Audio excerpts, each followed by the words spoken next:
There are times in life that call for having a difficult conversation. It can feel crippling as your body and your nervous system begins to flood with fear.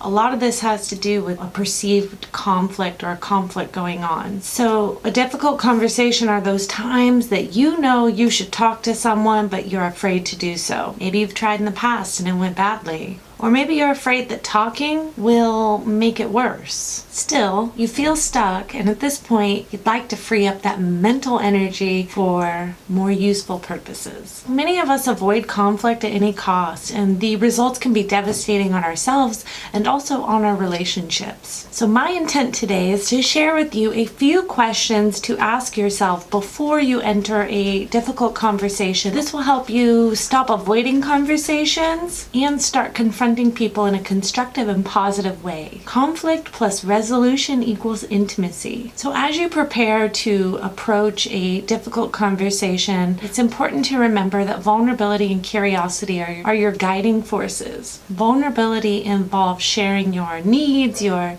feelings, and kind of where you're at, opening up to that. Curiosity allows you to not be attached to your ideas, needs, or emotions so that you can explore from other perspectives and possibly grow. The tools I'm going to share with you are going to allow you to kind of run yourself through a checklist so that you're centered and able to approach a conversation. This helps you keep your wall down so that you can have meaningful relationships in your life and you don't feel alone. Things to ask yourself: what is my purpose for having this conversation? What would be the ideal outcome? You got to be really careful here because sometimes there's hidden purposes. You may think you're entering the conversation to increase connection, but if you spend some time being aware and asking yourself these questions, you may find a hidden purpose, like your feelings are hurt and so you're lashing out. It's okay to to have this initial response, especially if you're building awareness around it and not actually reacting and responding to it. Be aware of this. Look for the purpose. Why am I entering this conversation? Notice and be mindful of what assumptions you're making about the other person's intention. Just how you're perceiving their intention may not be what their actual intention is,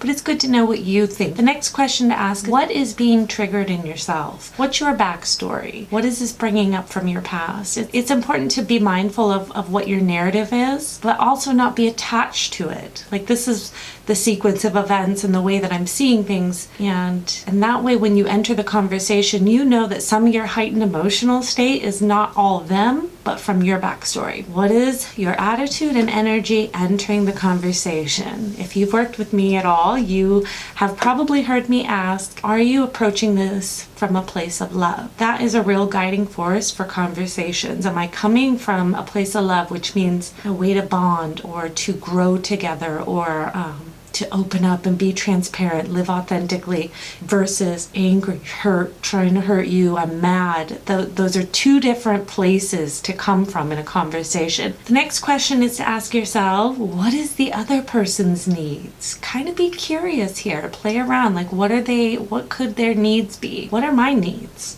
What are my fears? This is important to ask because it's difficult to know what the purpose is unless I know what my needs are and my fears. Having awareness around that is going to help me communicate 110% better. How have you contributed to the issue? How has the other person contributed to the issue? From your point of view, get clear on this. The majority of the work in any conflict conversation is going to be on yourself. You are responsible for how you respond, no matter what the other person says or does. Breathe, center, and be clear before you enter the conversation. Pay attention to your tone. Use I statements instead of you. Your power lies in being centered and true. Okay, Wellness Warriors, I hope you have a wonderful holiday season, and I will talk to you guys later.